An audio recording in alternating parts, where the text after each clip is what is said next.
Sesungguhnya pada hari-hari itu dan pada waktu itu, apabila aku memulihkan keadaan Yehuda dan Yerusalem, aku akan mengumpulkan segala bangsa dan akan membawa mereka turun ke lembah Yosafat. Aku akan berperkara dengan mereka di sana mengenai umatku dan milikku sendiri, Israel. Oleh karena mereka mencerai-beraikannya ke antara bangsa-bangsa dan membagi-bagi tanahku. Oleh karena mereka membuang undi mengenai umatku, menyerahkan seorang anak laki-laki karena seorang sundal, dan menjual seorang anak perempuan karena anggur untuk diminum. Lagi apakah sangkut pautmu dengan aku, hai Tirus dan Sidon dan seluruh wilayah Filistin? Apakah kamu ini hendak membalas perbuatanku? Apabila kamu melakukan sesuatu terhadap aku, maka dengan cepat, dengan segera, aku akan membalikkan perbuatanmu itu kepadamu sendiri. Oleh karena kamu telah mengambil perakku dan emasku, dan telah membawa barang-barangku yang berharga yang indah-indah ke tempat-tempat ibadahmu, dan telah menjual orang-orang Yehuda dan orang-orang Yerusalem kepada orang Yunani, dengan maksud menjauhkan mereka dari daerah mereka. Sesungguhnya aku akan menggerakkan mereka dari tempat kemana kamu menjual mereka, dan aku akan membalikkan perbuatanmu itu ke atas kepalamu sendiri.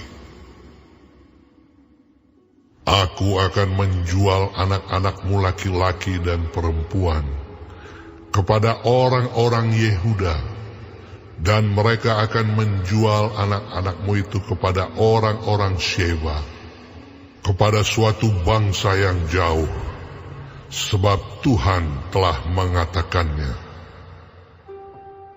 Maklumkanlah hal ini di antara bangsa-bangsa. Bersiaplah untuk peperangan. Gerakkanlah para pahlawan. Suruhlah semua prajurit tampil dan maju. Tempalah mata bajakmu menjadi pedang, dan pisau-pisau pemangkasmu menjadi tombak. Baiklah orang yang tidak berdaya berkata, "Aku ini pahlawan." Bergeraklah dan datanglah, hai segala bangsa dari segenap penjuru, dan berkumpullah ke sana. Bawalah turun ya Tuhan, pahlawan-pahlawanmu. Baiklah bangsa-bangsa bergerak dan maju ke lembah Yosafat, sebab di sana aku akan duduk untuk menghakimi segala bangsa dari segenap penjuru.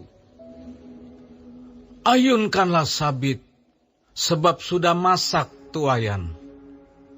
Marilah, iriklah, sebab sudah penuh tempat anggur, tempat-tempat pemerasan kelimpahan, sebab banyak kejahatan mereka. Banyak orang di lembah penentuan. Ya, sudah dekat hari Tuhan di lembah penentuan. Matahari dan bulan menjadi gelap, dan bintang-bintang menghilangkan cahayanya. Tuhan mengaum dari Sion, dari Yerusalem ia memperdengarkan suaranya, dan langit dan bumi bergoncang. Tetapi Tuhan adalah tempat perlindungan bagi umatnya, dan benteng bagi orang Israel. maka kamu akan mengetahui bahwa Aku, Tuhan, adalah Allahmu yang diam di Sion, gunungku yang kudus. Dan Yerusalem akan menjadi kudus, dan orang-orang luar tidak akan melintasinya lagi. Pada waktu itu akan terjadi bahwa gunung-gunung akan meniriskan anggur baru, bukit-bukit akan mengalirkan susu, dan segala sungai Yehuda akan mengalirkan air. Mata air akan terbit dari rumah Tuhan dan akan membasahi lembah Sitim. Mesir akan menjadi sunyi sepi, dan Edom akan menjadi padang gurun tandus. Oleh sebab kekerasan terhadap keturunan Yehuda, oleh karena mereka telah menumpahkan darah orang yang tak bersalah di tanahnya.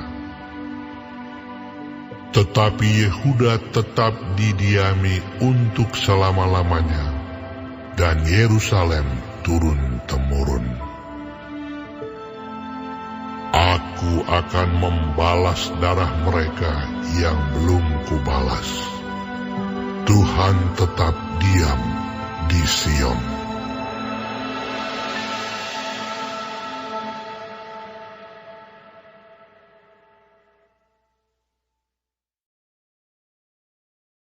Shalom semua jemaat Tuhan, kembali kita di dalam pendalaman Alkitab Clear Sight. Sekarang kita sudah memasuki kitab Yoel 3. Tuhan Yesus memberkati. Kemahakuasaan Allah juga dinyatakan dengan menuntut bangsa-bangsa yang telah menyengsarakan umat-Nya. Sebab penghinaan terhadap umat Allah dan segala milik mereka berarti menghinanya juga. Itu sebabnya Allah akan membalas setimpal dengan kejahatan yang telah mereka lakukan. Kehadiran Roh Kudus atas diri setiap manusia memampukan orang Kristen hidup menurut kehendak Allah dan menghasilkan peniadaan perbedaan dan tingkatan dalam kehidupan persekutuan. Persekutuan umat yang telah menerima kehadiran Roh Tuhan adalah persekutuan yang tidak membuat perbedaan. Persiapan menghadapi hari Tuhan digambarkan sama dengan menghadapi perang di dalam ayat 10. Allah akan datang pada harinya itu sebagai hakim, di mana bangsa-bangsa dituntut Tuhan atas kesalahan yang telah mereka lakukan di dalam ayat 12. Kekuatan Tuhan pada hari Tuhan itu diibaratkan seperti singa yang mengaum siap melindungi umatnya di dalam ayat 16. Pada waktu itu tiada yang sanggup menghalangi kekuatan Tuhan.